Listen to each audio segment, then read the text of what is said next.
मोंगा परिसरात अतिवृष्टी झाल्यामुळे नागापूर भागामध्ये साकर्शेबाबा नाल्याजवळ जे बंधारा बांधण्यात आला त्या बंधाऱ्यामध्ये कचरा अडकल्याने शेतकऱ्याच्या शेतामध्ये पाणी जाऊन नुकसान झाले आहे. हे आपण बघू शकता. या बंधाऱ्यामध्ये इतकं कचरा अडकला की पाऊस आल्यामुळे सगळं पाणी शेतकऱ्याच्या याच्यामध्ये गेले, शेतामध्ये गेले. हे आपण बघू शकतो नाला कशा पद्धतीने फुटलेला आहे म्हणून. कारण ह्या बंधाऱ्याचे मोऱ्या लहान लहान असल्यामुळे सगळं पाणी थांबलं आणि या ठिकाणी बराच कचरा अटकल्याने शेतकऱ्याच्या शेतामध्ये सुद्धा पाणी गेल्यामुळे नुकसान झाल्याचे दिसत आहे. यावर परिसरातील शेतकऱ्यांनी आपली प्रतिक्रिया व्यक्त केली आहे की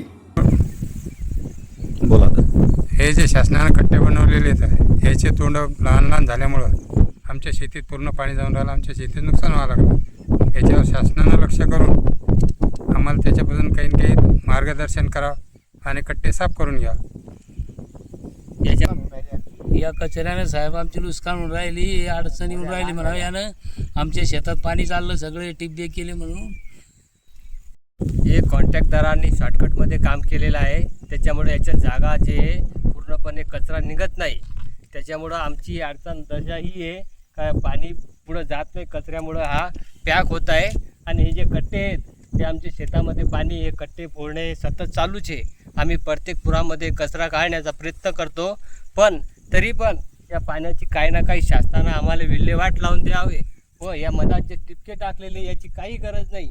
या टिपक्यामुळं बंद अडचण, काडी कचरा, बाबडी येऊन बसत आहे. तरी शासनाने याच्याकडे लक्ष द्यावे.